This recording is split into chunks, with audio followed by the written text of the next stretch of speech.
Hey guys, welcome back to my channel. It is time for another true crime video yet again, and today we will be talking about Brooke Skylar Richardson, one of the most notorious teens in the true crime world.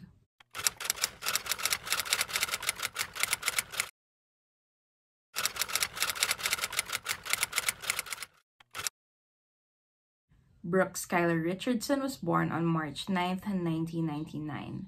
She grew up in Carlisle, Ohio with her father Scott, her mother Kim, and her brother Jackson. In school, Skylar was pretty popular. She was part of the student council, she had good grades, she was friendly, and most importantly, she was a cheerleader. Skylar and her brother Jackson grew up very athletic. Jackson was in the football team while Skylar, as I have mentioned, was on the cheerleading squad. More specifically, Skylar was a flyer, aka the person who would usually get thrown into the air and does stunts and routines. And Skylar absolutely loved this. Her world revolved around cheerleading. However, that didn't really help with her body image and only contributed to her eating disorder. At the age of 12, Skylar was diagnosed with bulimia and ever since then struggled physically and mentally. A few years later, she was also diagnosed with body dysmorphia. Now in school, Skylar was able to keep this as a secret. She always seemed to be happy, bright, and positive. But at home, it was totally different. Scott and Kim worried for their daughter's health every single day. Skylar was also a very private person and wouldn't usually tell her parents how she felt. But a lot of teenagers are like that. At some point, a lot of kids are going to go through that phase, and that's pretty normal. However, some teenagers just keep way too many secrets. In July of 2016, Skylar started dating a cousin of her friend, a guy named Trey, and I'm not sure if her parents knew about this, but this was a very brief relationship and didn't last long. But by early 2017, Skylar had yet again another boyfriend. She started dating a junior from her school named Brandon, and this was her first serious relationship.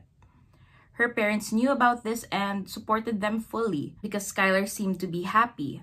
She was always in a good mood and had actually started to gain back some weight. And this made her parents extremely excited. She was glowing. Now, obviously, Brandon was a good match for Skylar. They went to prom together and she looked fantastic. Absolutely stunning. Now, everything was great and normal until July 14th, 2017, when the Richardsons heard a knock on their door, only to be greeted by police officers. Confused, her parents asked why they were there, and all they said was that they needed to talk to their teenage daughter, Skylar. The authorities brought Skylar in for questioning, and according to the officers, they received a call from a very concerned doctor who claims that there were rumors spreading around that Skylar secretly had a baby and buried this baby in their backyard. Now, this was a crazy allegation, not gonna lie, but alas, it was all true. Just a few minutes into the interrogation, Skylar broke down and confessed to everything, saying that back in April 26, 2017, her mom had decided to take her to the doctor's clinic to get some birth control. Now, since she was already 18 at that point, her mother was made to stay outside during her checkup, and this is when Skylar was informed that she would be giving birth in just a matter of a few weeks. She was pregnant and nobody knew about it, not even her. I mean, at least that's what she told everyone. Now, Skylar begged the doctor to still give her the birth control, saying that it would really upset her mom for her to go back empty-handed. Skylar also told the doctor that she would be the one to break the news to her mother, and as I have mentioned, she was already 18 at this point, therefore she had the right to make decisions for herself. Now, for some unknown reason, the doctor still agreed to give Skylar the birth control pills, as long as she promised to come back for prenatal care. I have no idea why a medical professional would think that giving birth control to a pregnant teenager who is obviously scared and not happy about the pregnancy is a good idea. But Skylar did eventually come back to this doctor's office. But she didn't come back for prenatal care. She came back to inform the doctor that she had the baby and that it was stillborn. That's it. I have no idea where the doctor heard the rumors of Skylar burying her baby in the backyard, but that also was true. According to Skylar, she started to feel labor pains in the early hours of May 7th, 2017, but did not tell anyone. And this was prom night. She went to prom, then gave birth in her bathroom alone that same night. Which is crazy. She was wearing a very tight dress and no one even noticed. Not her friends, not her teachers, not her boyfriend Brandon, and not even her parents. Skylar also claims that when she finally gave birth, she heard no sounds whatsoever coming from the baby, whom she named Annabelle, and noticed how pale she was.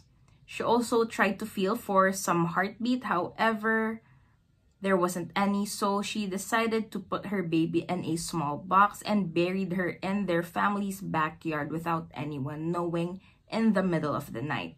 And after that, she just lived her life as she normally would. After she made this confession to the authorities, her parents were then let into the interrogation room and Skylar just kept on saying, "I'm sorry, Mommy," which really irks me. But what irks me even more is that when she finally told her parents about everything, her mom goes on by saying, "We had a perfect life." Your 18-year-old daughter just secretly had a baby and buried this baby in your backyard and you're worried about your perfect life? It seems a little off, honestly. Now, another shocker, Brandon isn't the father. Trey, the guy she dated briefly before Brandon, was. Now, after the confession, police officers went back to the Richardson home to exhume baby Annabelle and brought her to a pathologist to be checked. And 6 days later, Skylar was called back in for questioning. Turns out the pathology report was already available and it showed that there were signs of burning on baby Annabelle.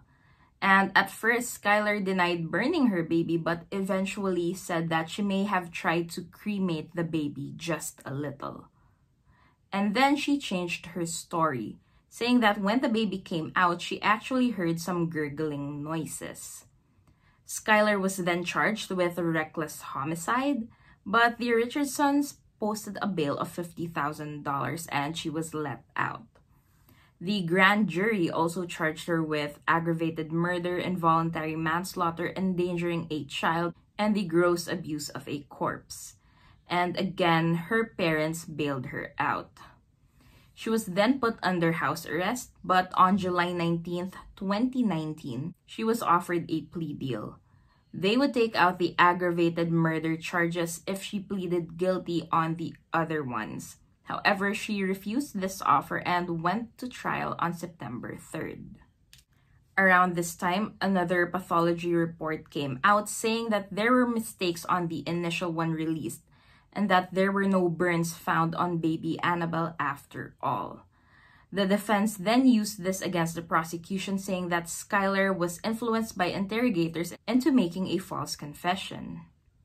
However, the doctor she saw, the gynecologist, was persistent that when Skylar went in for a checkup, the baby's heartbeat was strong and that she was very healthy.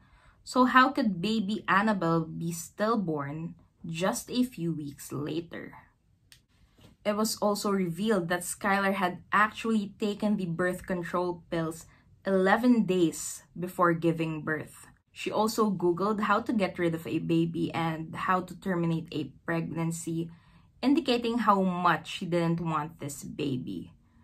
Now, a few sketchy text messages between Skylar and her mother, Kim, was also questioned because it seemed like Kim possibly knew about the pregnancy, or at least didn't question Skylar's choice of words. At one point, Skylar told her mom that she was worried into fitting into her prom dress and said that she hated being like this.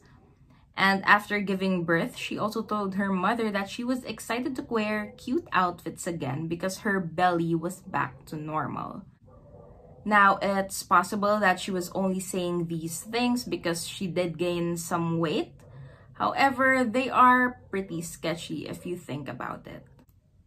And of course, those text messages do not prove anything, but it is a bit odd, especially considering the fact that Kim was well aware that her daughter had an eating disorder and had issues with her body image. So why would she support something like that? It was also revealed that the doctor's office accidentally emailed Kim Skylar's pregnancy test results. And Kim allegedly told Skylar that if this was true, her life would be over. So very, very sketchy on Kim's part. But on September 12, 2019, Skylar was found guilty of gross abuse of a corpse for burying baby Annabelle in her backyard. However, she was found not guilty on everything else. And the most infuriating part of this entire case, Brooke Skylar Richardson was sentenced to 3 years of probation and nothing else. Her application to the University of Cincinnati was declined due to her felony charge, but she was able to enroll in a local college, saying that she wanted to become a lawyer someday. She also got a job at her defense lawyer's firm, and they say that everybody loves her there. To be honest with you guys, I don't know what to feel about this case. She kept her pregnancy a secret. I mean, if we give her the benefit of the doubt, yeah, maybe baby Annabelle was stillborn and she didn't know what to do. However, if baby Annabelle was born healthy, what was her plan? Was she going to go down and just show her parents, hey, I had a baby? I mean, it doesn't make sense. Personally, I think that she was freaked out when she found out that she was pregnant, and she tried everything that she could to terminate the pregnancy. I mean, there is absolutely no proof that baby Annabelle was born alive. However, I do think that Skylar did something to make sure that this baby did not get in the way of her life. But that's just my opinion. As usual, I would love to hear your thoughts on this case, and should there be any other case that you would like for me to cover, please let me know in the comment section.